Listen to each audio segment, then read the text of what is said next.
Horror comedy universe को और भी ज्यादा एक्सपेंड करते हुए फाइनली स्त्री 2 भी रिलीज हो गई, जिसकी एंडिंग में काफी सारे सवाल रह गए। तो यहाँ हम उन्हीं सवालों के जवाबों को डिस्कस करेंगे और इसीलिए स्पॉयलर्स भर भर के होने वाले हैं यहाँ। तो एक बड़ी सी स्पॉइलर वार्निंग। अब पिक्चर के स्टार्ट में ही एक चिट्ठी आती है इनके पास, जिसमें सरकटे के आने की वार्निंग है और वैसा ही हुआ। सरकटा आया एंड उसने लड़कियों को उठाना शुरू कर दिया, क्योंकि उसका मानना है बेटी घर में बैठाओ, उनसे कपड़े धुलवाओ। तो क्लाइमैक्स में श्रद्धा और विक्की दोनों सरकटे के पास जाते हैं, जो कि किसी अलग जादुई जगह में रहता है, क्योंकि वहाँ पर ना कोई इंसान जा सकता है, ना जानवर, ना नर ना मादा। जा सकते हैं तो दोनों आधा आधा। तो किसी तरह से जुगाड़ लगाकर ये लोग अंदर गए, जहाँ पर सरकटे ने अभी तक जितनी भी औरतें उठाई थी वो सारी गंजी हो चुकी हैं वहाँ। एंड यहीं पर सरकटे का असली मोटिव रिवील हुआ कि उसको बलि चाहिए स्त्री की, और क्योंकि स्त्री की चोटी श्रद्धा के पास है तो उसको श्रद्धा की बलि चाहिए। लेकिन अगर श्रद्धा का कैरेक्टर मरा तो उसके साथ बाकी लड़कियां भी मारी जाएंगी। तो ये लड़ने लगे सरकटे से, पर वो इन पर भारी पड़ गया। एंड तभी वहाँ एंट्री हुई वरुण धवन के भेड़िया की। लेकिन वो यहाँ कैसे आया? यहाँ पर तो कोई आ ही नहीं सकता।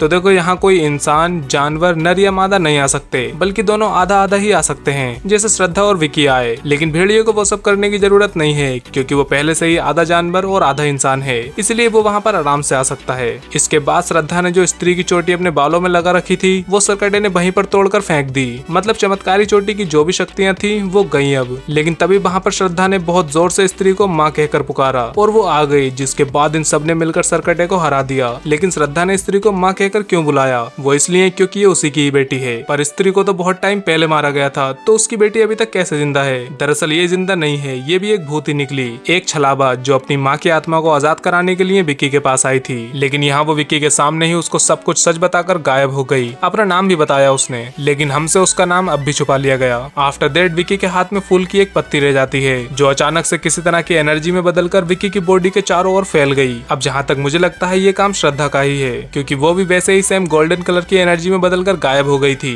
तो अब इस एनर्जी से होगा क्या कि विक्की के अंदर भी कुछ पावर्स आ जाएंगी, क्योंकि आगे इसे अभी और भी बुरी शक्तियों का सामना करना है। भाई सिनेमैटिक यूनिवर्स है, फिल्में तो आएंगी ही आगे भी, तो अगली बार विक्की के पास भी कुछ ना कुछ पावर्स होंगी। इन सब के बाद जना एक सीन में भास्कर को कपड़े देने के लिए जाता है और फिर उससे वापस दिल्ली जाने की बात करता है। तभी भास्कर बोलता है कि नहीं, वापस दिल्ली जाने में बहुत खतरा है, क्योंकि वहाँ कोई आ चुका है जो गर्दन की नस में अपने दांत गाड़कर सारा खून पी जाता है। अब ऐसा कौन कर सकता है? कोई याद आया? चलो कोई नहीं, मैं बताता हूँ। कुछ टाइम पहले इस यूनिवर्स में एक और पिक्चर अनाउंस हुई थी, जो थी वैम्पायर्स ऑफ विजयनगर, जिसमें आयुष्मान खुराना लीड में है। और ये पिक्चर 2025 में आ भी जाएगी, जिसमें आयुष्मान बनेंगे वैम्पायर। एंड जिस तरह की डिटेल्स भास्कर ने बताई, वैसे गर्दन में से खून एक वैम्पायर ही चूसता है। तो यहाँ पर सीधा सीधा आयुष्मान के वैम्पायर की बात हो रही थी, लेकिन उसकी तो खुद की एक सोलो मूवी आ रही है। फिर भेड़िया ने उसका जिक्र क्यों निकाला और वो उससे डर क्यों रहा है? तो अगर आप हॉलीवुड मूवीज देखते होगे तो आपको एक बात तो पता होगी कि वेयरवॉल्व्स एंड वैम्पायर्स एक दूसरे के दुश्मन होते हैं। तो वैसा ही यहाँ पर है। अब चाहे भेड़िया पर सोलो मूवी अलग बना लो, वैम्पायर पर सोलो पिक्चर अलग बना लो, लेकिन ये है तो एक ही मूवी यूनिवर्स में, तो इन्हें कभी न कभी तो आमने सामने आना ही था। एंड इसी बैटल को यहाँ भास्कर ने टीज किया है। लेकिन अभी वैम्पायर्स ऑफ विजयनगर में पहले वैम्पायर्स को सेटअप किया जाएगा, फिर उसके बाद कहीं जाकर शायद भेड़िया 2 में हमें वैम्पायर्स वर्सेस वेयरवॉल्फ की फाइट देखने को मिल जाए। इन सब के बाद फाइनली हमें क्रेडिट सीन में एक कलश दिखा अक्षय कुमार के पास। एंड इस सीन को समझने के लिए पहले अक्षय के कैरेक्टर को थोड़ा समझ लें। तो शुरू में जो सरकटे की वार्निंग वाली चिट्ठी आई थी वो अक्षय के कैरेक्टर ने ही भेजी थी इन्हें, प्लस वो सरकटा इस कैरेक्टर का पूर्वज था। लेकिन अभी फिलहाल के लिए अक्षय का कैरेक्टर एक पागल खाने में है, जो इन लोगों की हेल्प करता है सरकटे को हराने का तरीका बताकर। अब यहाँ तक तो सब ठीक था, लेकिन क्रेडिट सीन में ये बंदा एक कलश से निकल रही आग को पी लेता है और बन जाता है सरकटा, जिसे देखकर बहुत सारे सवाल मन में आते हैं, जैसे कि वो कलश किसका है, इसके पास कहाँ से आया, इसने तो खुद सरकटे को हराने में उन सब की हेल्प की, फिर ये खुद सरकटा क्यों बन गया?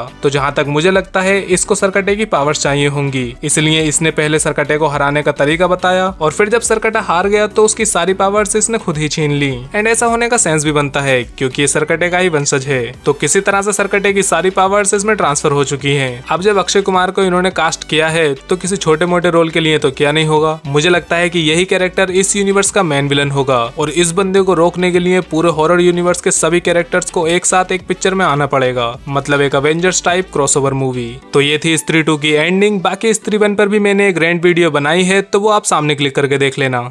बाय।